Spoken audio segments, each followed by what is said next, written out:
RFI. Nuestro personaje de la semana en este programa en el que hoy hablamos del futuro de Europa. Los candidatos a presidir la Comisión Europea de los dos grandes partidos. Por un lado, el candidato a la presidencia del Partido Popular Europeo. Bueno, yo lo digo en alemán, yo digo Manfred Weber, pero me podéis corregir.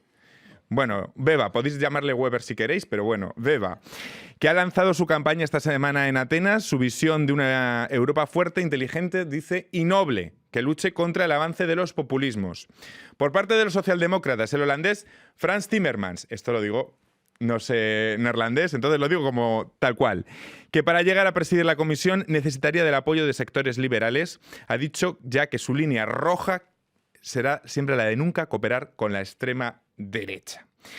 Bueno, Weber es el favorito para suceder a Jean-Claude Juncker. ¿Cuál sería su visión, la visión de este alemán, de este bávaro? Para mí su visión es un poco continuar con la línea actual De Juncker. Y él, lo que me pareció interesante, que para contrarrestar la inmigración, él habla de crear una especie de plan Marshall en África para evitar que siga la inmigración económica. Y yo pienso que es interesante. Creo que no va a ser solamente necesario hacer eso, sino hay otras cosas importantes, porque él solamente habla de lo que es la inmigración económica, pero no de los problemas que se generan con las guerras.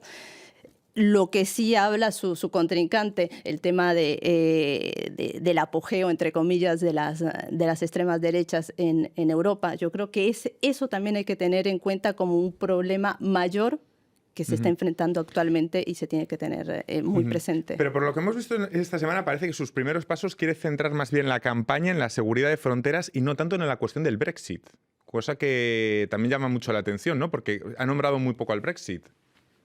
Olivier. Sí, yo estoy de acuerdo. Bueno, ¿por qué? No lo sé. No estoy en su equipo, pero lo que sé...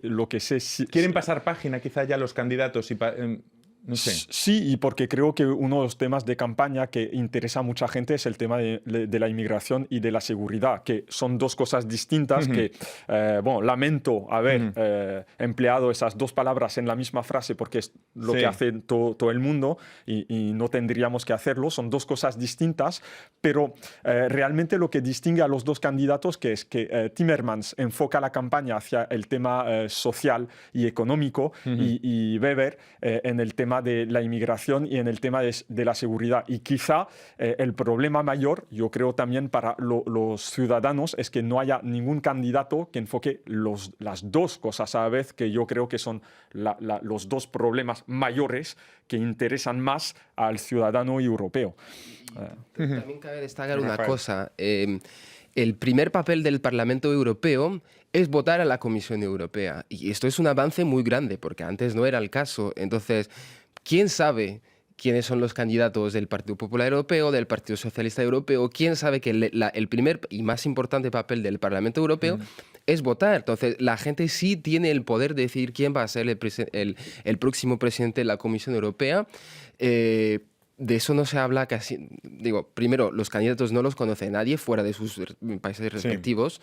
Y no se habla de lo que es para mí la principal noticia de esta elección es vamos a decidir quién es el próximo presidente de la Comisión Europea.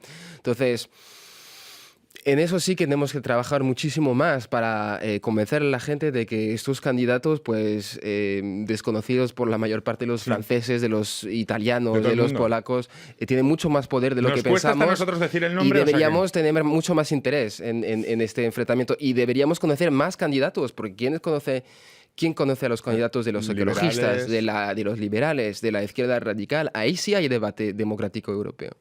No discrepo, estoy de acuerdo en lo que dices, pero me gustaría complementarlo con el hecho de que también hay un problema, es decir, que esos candidatos ahora surgen del proceso del Spitzenkandidaten, que es dar a conocer el candidato a la presidencia de la Comisión Europea por parte de los partidos políticos antes, ¿no? de las elecciones, porque era el objetivo politizar la campaña justamente para acercarla al ciudadano. No sé si ha funcionado realmente, como dice bien Rafael, no se conoce apenas a esos dos y para nada a los demás. Pero el problema es que el Parlamento Europeo no funciona igual que los parlamentos nacionales y la Comisión Europea es una entidad particular también, con sus particularidades y en realidad se dirige, se gobierna la Unión Europea desde el compromiso. Entonces, ¿por qué digo esto? Porque hay pocas posibilidades de que ningún candidato en realidad, siendo presidente, aplique su programa. En realidad van a tener que pactar con los 27 comisarios, con sus propios equipos técnicos. Timmermans, por ejemplo, está en el equipo de Juncker, igual que lo está Weber. Entonces, en realidad, que salga Weber o que salga Timmermans, tendrán que pactar y hacer una especie de política de consenso con todos los comisarios europeos, que no serán todos procedentes de su propio partido político. Por eso creo que sí es interesante lo que decía Rafael, hay que conocer un poco mejor esos candidatos y sus programas, pero en realidad yo temo de que la aplicación real diste mucho del programa. Lo que vemos es que después de 30, 40 años de Unión Europea no tenemos políticos transeuropeos, paneuropeos conocidos. No. Hablábamos antes de la diferencia entre realidad y deseo, evocando el caso de la defensa y el caso del ejército. Lo ha vuelto a nombrar ahora mi compañero Olivier, esa dicotomía entre deseo y realidad.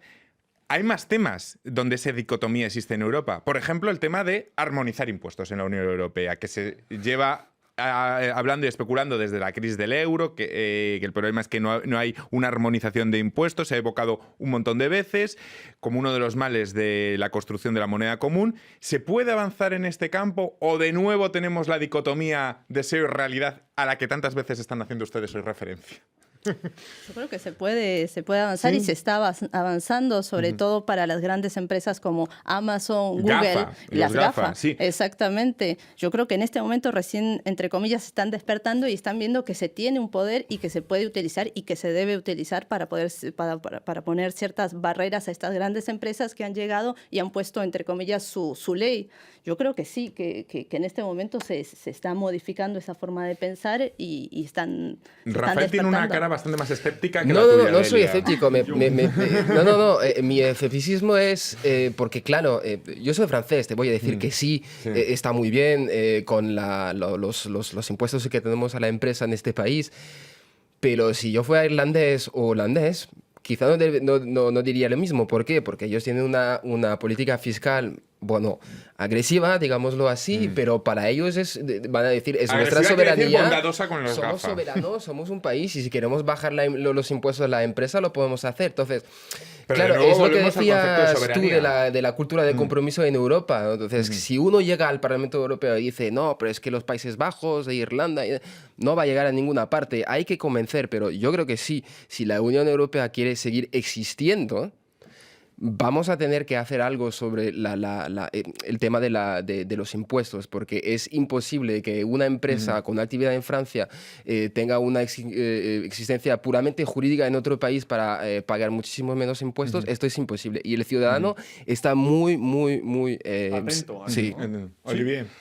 Yo soy aún más... Entonces, aún más escéptico que Rafael. Sí. Tenemos aquí todos los grises. No, porque no quiero vertir un discurso demasiado político y negativo sobre la Unión Europea. Puedes hacerlo libremente. Bueno, digamos que el hecho de decir que la Unión Europea fue desde el principio una construcción bastante neoliberal desde el punto de vista económico, fue una construcción jurídica y económica y de índole muy neoliberal. Entonces, y no he dicho liberal, he dicho neoliberal, que no es lo mismo. Entonces, yo me temo que ahora nos estamos enfrentando todos como ciudadanos a los que nos gustaría, por ejemplo, más justicia fiscal entre los Estados miembros, y con las grandes empresas nos estamos enfrentando a la realidad de lo que fue en su origen desde el Tratado de Roma en 1957 la Unión Europea, que es decir, una construcción neoliberal que no tiene en su génesis el propósito, el objetivo justamente de hacer una política fiscal y económica armoniosa y justa.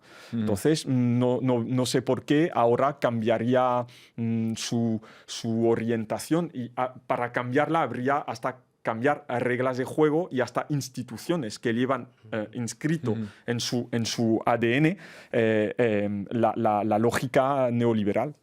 Vamos a abrir en los últimos minutos del programa nuestra contraportada. A partir de una noticia algo anecdótica, ya verán. El Mankenpis, la fuente del niño que orina y que es símbolo de Bruselas y de Europa, dejará de malgastar agua. Hasta ahora su chorro ininterrumpido de agua iba directo al desagüe, pero eso se ha acabado a partir de ahora. A partir de ahora ese agua circulará en un circuito cerrado en nombre de la responsabilidad ecológica. Una iniciativa en un lugar simbólico del corazón de Europa que llama a los europeos a tener iniciativas propias para luchar contra el malgasto. Delia, ¿el medio ambiente es un tema infravalorado aún hoy en los programas políticos y por los que el ciudadano se interesa mucho más que los políticos?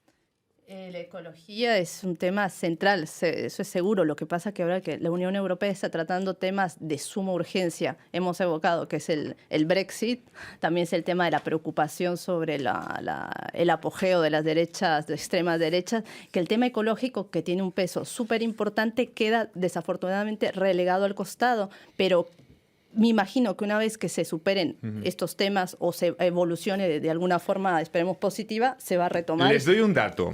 El medio ambiente surge como la principal prioridad en la mayor consulta cívica europea. La ha realizado la consultora We Europeans, que recogió 30.000 propuestas de ciudadanos y ciudadanas europeas para el futuro de Europa, la mayoría en este campo.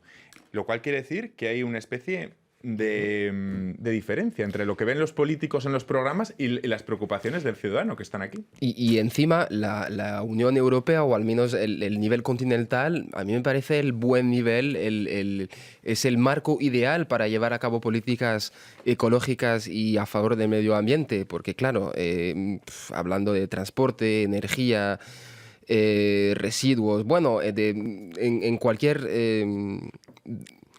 campo. Sí, en cualquier campo la Unión Europea a mí me parece el buen marco, pero claro, ahí sí que hace falta voluntad política, y de ecología hay mucha en los discursos y poca en los actos. Pues nos quedamos con esa frase para terminar porque no tengo tiempo para más. Muchísimas gracias por haber brindado este panorama completo, lo más completo posible, de los retos que enfrenta Europa a partir de las elecciones del próximo 26 de mayo, a las que estaremos pendientes, como no, en RFI y en France 24. A todos ustedes, hasta la próxima semana aquí en Primera Plana. Gracias.